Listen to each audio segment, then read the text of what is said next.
मो ना Prakash Kumar Mahanty managing director Snow World Marine Exports Private Limited. Sir आज आप राज्यपाल तरफ आपको समर्थित करा कार्यक्रम होता कौन लक्ष्य नहीं आज आरंभ होती एक्चुअली आज वर्ल्ड ट्रेड सेंटर तरफ वर्ल्ड ट्रेड डे थिला आज तो यार ये हूँ अभिमुख्य हूँ वर्ल्ड ट्रेड सेंटर ओडिशा जिते सब उद्योगपति अच्छा एंटरप्रेन्योर अच्छा रखी ये कार्यक्रम सम्मानित करवा तेणु आम भल कम कर गवर्नर आमको MSME एक्सपोर्ट एक्सलेंस अवार्ड देते।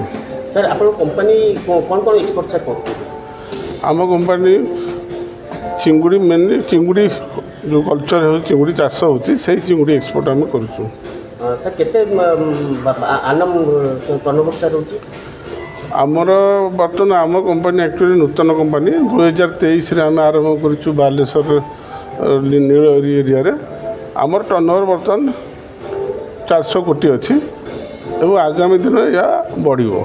सर जो टैरिफ लगे पर कि प्रभाव पड़े ट्रम्प को टैरिफ लगे पर 100% पड़ो।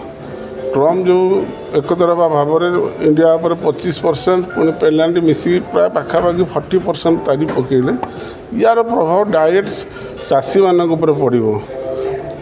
चिंगुटा बर्तमान दाम बढ़ीगला किंतु कृषक मैंने गरीब हो गले तारिफ जो बर्तमान चिंगुड़ी चाष कमिज जहाँफल कि जो आमर जो बहुत गुटे एम्प्लॉयमेंट आम देलु से सब धीरे धीरे कमिज।